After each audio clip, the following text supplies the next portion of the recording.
to get you here. So if I try to speed up, I'm not going to speed up. Spin this. And this one. Yeah, to roll you to that side. There you go, yeah. There you go. There you go, there you go. There you go. Yep. There you go. There you go, yeah. Okay, so then. Yes, you see the picture now. Yeah, Much better to see the picture. Yeah. So you gotta spin them, go that way, keep going.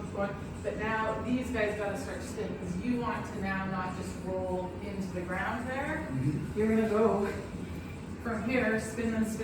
Now I gotta start to spin this one because I want to get up. There you go. Yeah. Yep. Keep spinning them, yeah. There you go. Yeah. Keep spinning them. There you go. Yeah, keep spinning, yeah. You don't have to stop, yeah, keep spinning. There you go. Okay. Yeah.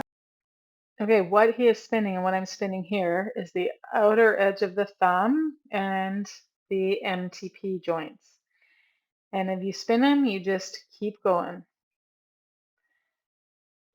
Here, same thing. I'm thinking of the outer edge of my thumbs and spinning around the MTP joint as it stance leg.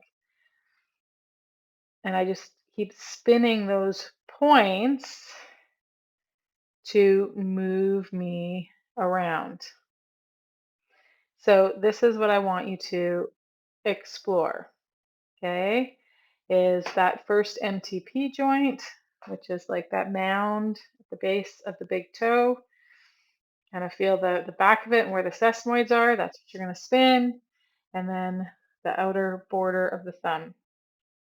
And play with spinning the MTP joint and the same thumb. So it's an ipsilateral pattern of spinning those and just see what shapes you make and where it takes you. Okay, have fun with it. I sure did.